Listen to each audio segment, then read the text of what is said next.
Hello everyone, welcome back to the Accent Designer. My name is Osama Gazal, and in today's video I'm going to be talking to you guys about 5 traits that I think you should develop in order to become a successful UX and product designer. So without any further ado, let's get into it.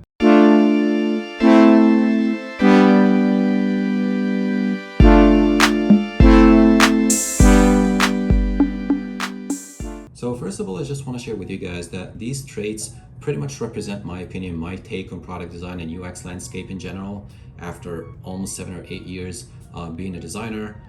These are the things I noticed and observed, and I think anyone should maintain to stand out as a UX and product designer.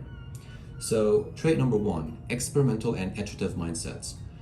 In order to become a successful designer, of course you have to know every step in the design process. You have research, planning, design and prototyping, testing, then hand off the final delivery. Along this process, you have to juggle across a lot, collaborate with product managers, present to stakeholders, and possibly work with third-party operators like people who provide APIs and anything of that sort. And just having this kind of mental horsepower to juggle across all these stages without being depressed, without being frustrated if the feedback isn't in your favor. So you have to go back and actually work on a lot of things again, produce new work, present again, so on and so forth. If you don't have the willingness to go through this process to basically stand out as a UX designer and just get everyone on board and communicate your reasoning, it's going to be very difficult to become a successful UX designer. Trait number 2, logic and articulation. So one of the fundamental traits as a UX and product designer is being able to articulate the thought process behind every solution. So as designers, of course, you have to be creative, innovative, and come up with new ideas, etc., etc. But at the same time, we are not artists. We have to articulate our process.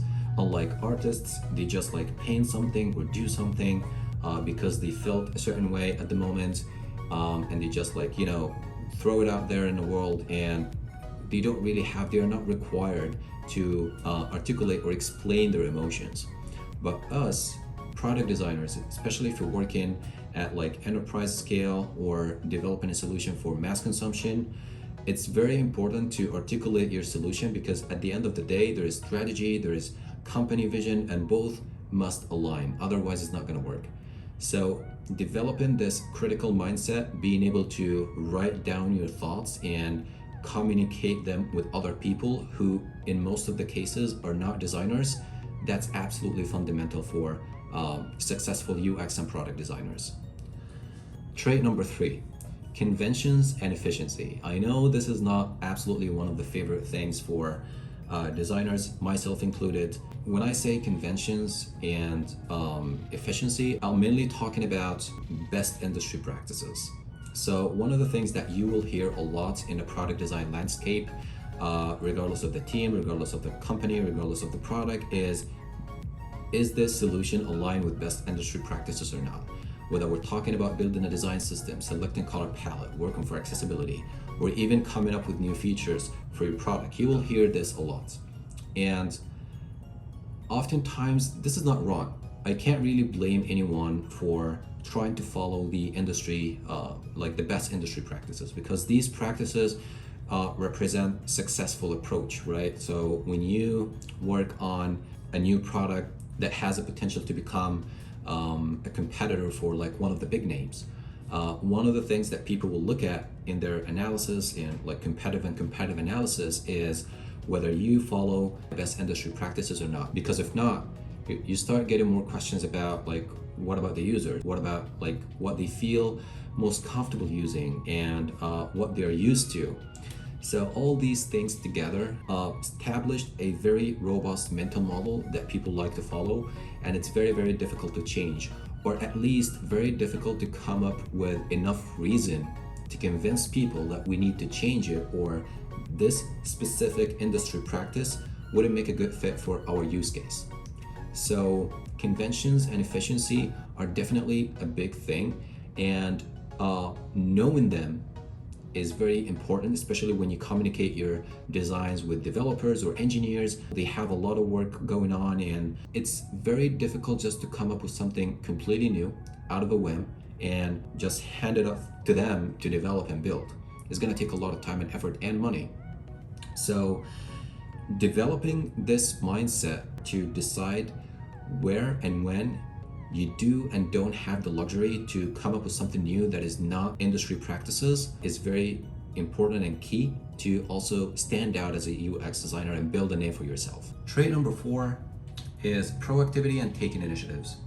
One of the main reasons you're called a UX and product designer is the ability to take initiatives, come up with new ideas and solutions, and bring those ideas to the table. If you're waiting for people to ask for ideas or bring the problem and the solutions to you, it is not going to work out. Otherwise, they can just hire a visual designer or a creative designer to work on it. And nothing wrong, like, don't get me wrong, I'm not trying to say there is anything wrong or less of being a visual designer in comparison to product and UX designers, but what I'm saying is that's a completely different job.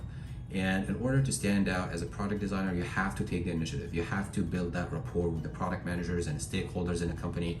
You need to reach out to them. You need to be very proactive in understanding the context of every problem, try to come up with solutions, even if the solution doesn't really belong to the current stage the company is going through, because oftentimes product managers and stakeholders, they know something on the OKR or in an executive roadmap that you don't. That's their job, that's their basically job description. So having this back and forth conversation with them is very beneficial for you and for them in order to understand where you're coming from and actually put you somewhere on the map.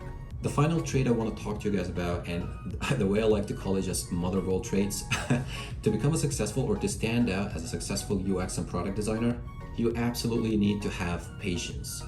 So everything I mentioned before this requires a lot of time, energy, and effort to communicate with people, to talk about things, to discuss things, to even argue sometimes, trying to prove your point, not because you're acting childish or anything, but because you're trying to prove the solution you and your team worked on is best for the users, basically. So to do that and to accomplish all that, you will have to get into a lot of arguments with some stakeholders, third-party operators, sometimes product managers. And keep in mind that product managers know the product just as much as you do, if not better. So check your ego at the door a little bit and try to maintain some sort of patience to absorb the feedback you're receiving from other people. Try to capitalize on this feedback and come up with the best middle ground. And yes, product designers and UX designers have to be creative and innovative, but I'm gonna quote Stanley a little bit here and say that not every wild notion you come up with will be good or successful, and sometimes it would just be stupid. Let's just be honest.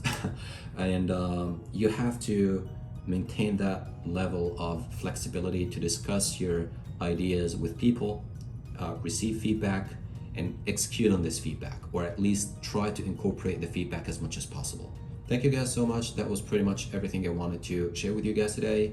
I tried to keep it short and sweet. That just represents my opinion. And if you agree or disagree, let me know in the comments below. Thank you so much for watching, and see you next time.